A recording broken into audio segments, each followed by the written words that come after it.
Imagine this scenario. You've got a state-of-the-art airliner packed with people lifting off, that familiar roar climbing. And then, just seconds later, barely half a minute, everything goes catastrophically wrong. The engine just quit. The plane falls. A flight that started with anticipation turns into, well, an unimaginable nightmare, not just for those inside, but for people on the ground, too. That's where we're going today. We're doing a deep dive into the Air India Flight AI171 crash that happened back on June 12th, 2025. What really unfolded? What are the ripple effects?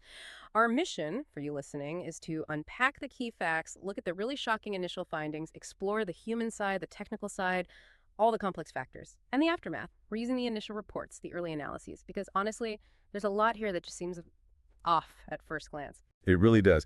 The sheer speed of events here is quite startling, and it immediately presents us with so many layers to peel back. Understanding what went wrong, and importantly, why it matters, means we absolutely have to look at it from different angles, especially when you're dealing with these early findings from a crash investigation. They're often incomplete. So jumping to conclusions is something we really need to resist, even when the first details are, well, as stark as they are in this case. And they are incredibly stark. So let's ground ourselves in the basics first. We're talking Air India Flight AI171. The aircraft was a Boeing 787-Dreamliner, registration VT-A and B. It was flying from Ahmedabad, India, Sardar Vallabhbhai Patel International Airport, heading for London Gatwick. The date, like we said, June 12th, 2025. And the crash. It happened just 32 seconds after takeoff, around 1:39 p.m. local time, which is 08:09 UTC. 32 seconds is almost instantaneous in aviation terms. It really is. And the human cost, it's just staggering. 242 people on board, that's 230 passengers, 12 crew members. The outcome was almost total loss. 241 fatalities on the plane itself. And because of where it came down, another 19 people were killed on the ground. That brings the total to 260 lives lost. That immediate impact into a residential area, it shifts this from just an aviation incident, horrible as that is, into a wider community tragedy. And incredibly, amidst all that devastation, there was one survivor from the aircraft, a British citizen, Vishwas Kumar Ramesh. Yeah, and the crash site itself tells a story. Wreckage spread over something like 1,000 feet. Residential buildings hit. It wasn't contained. It was immediate, widespread chaos and fire. That speed, again, right after takeoff, it forces investigators to ask, what could possibly happen that fast? And that question leads us to the preliminary findings, which are, frankly, hard to wrap your head around. The flight data recorder, the FDR, it showed something critical happened within about 90 seconds of takeoff. Investigators found that the fuel cutoff switches for both engines were moved, manually, from run to cutoff. Manually, that's the key word there. Exactly. And not just manually, but these two actions happen about 1 second apart, on one switch, then the other, almost immediately. 1 second apart. The timing is very specific. And then you have the cockpit voice recorder, the CDR. It captured this exchange. Just chillin'. One pilot asks, quite clearly, why did you cut off? And the other pilot responds, I did not. wow, I mean, what do you even make of that in those final seconds? It raises so many questions instantly. Now, the plane did try to fight back, in a way. The ram air turbine, the RAT. Ah, yes, the emergency power system. Right. It deployed. It uses airflow to generate some basic hydraulic and electrical power if the main engines fail. So the plane systems knew something catastrophic had happened and were trying to compensate. That deployment confirms total loss of main engine power, essentially. A last resort measure. But it wasn't enough. One engine apparently showed signs it might have tried to restart briefly, but neither engine recovered enough thrust. The plane just kept falling. Leading to that final, heartbreaking distress call. Yeah. Thrust not achieved. Falling. Mayday. And then the impact. Into those residential buildings near the BJ Medical College Hostel Megani Nagar. Widespread fire. Destruction. So yeah, this manual activation, both switches. Seconds apart. That's not just unusual, it bypasses multiple safety layers designed specifically to prevent accidental fuel shutoff. It's profoundly disturbing. It immediately forces investigators down two main paths, right?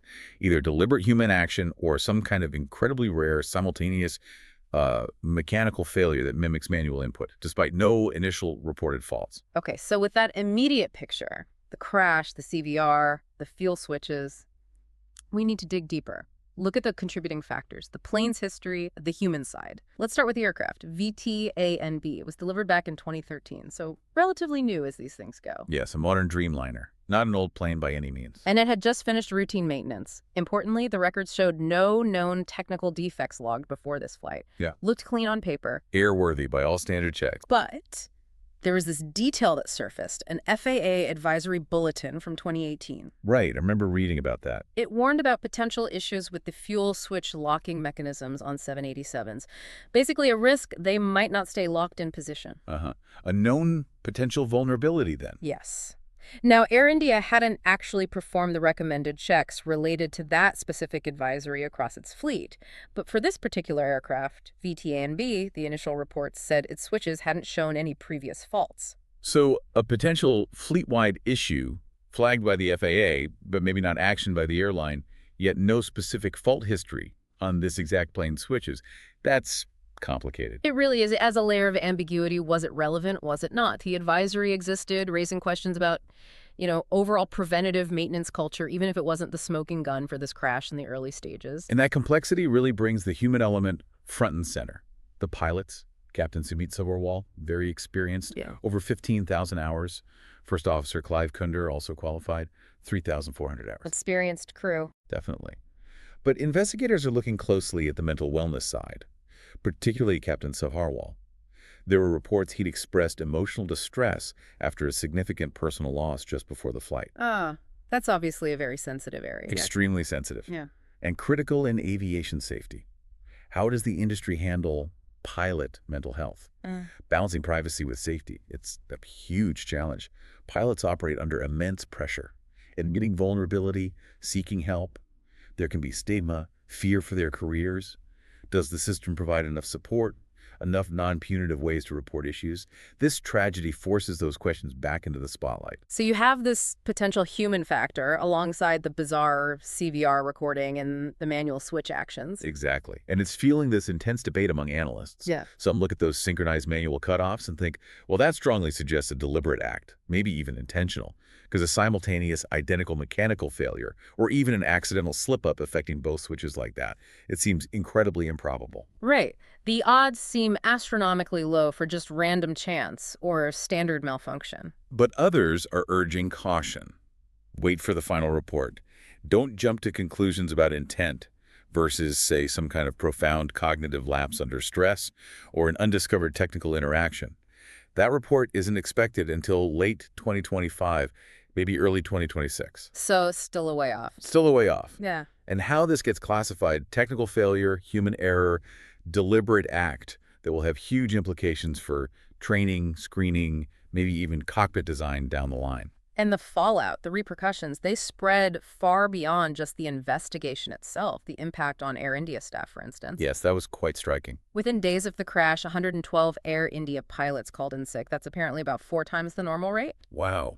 4 times. It just speaks volumes about the psychological shockwave through the pilot community, the trauma, the stress, seeing colleagues involved in something like this. Absolutely. It hits close to home for everyone in that profession. Then there's the regulatory response.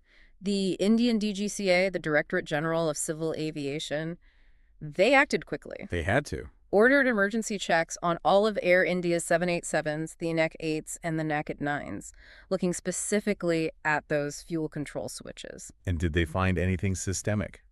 Apparently not. Those broader fleet inspections didn't turn up widespread faults in the switches themselves, according to the reports. Okay, so maybe not a fleet-wide defect waiting to happen. Perhaps not with the switches, but the DGCA didn't stop there. They issued a separate, pretty serious warning to Air India, cited lapses in crew training, fatigue management, and safety culture.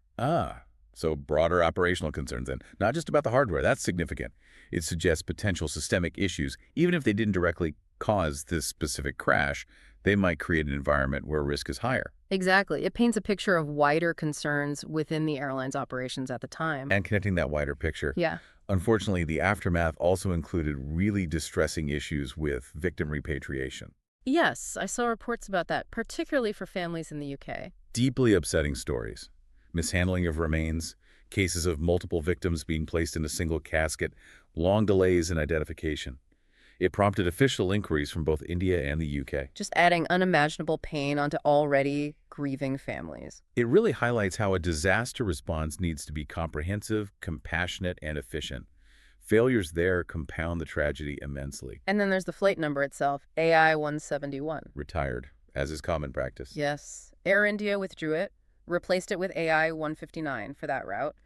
Air India Express did something similar with their IX171 flight number. It's a symbolic gesture, but it shows how these events leave a permanent scar, even on something as routine as a flight designation. It's a mark of respect and a constant reminder within the system of what was lost. So bringing this all together, what does it mean for you listening?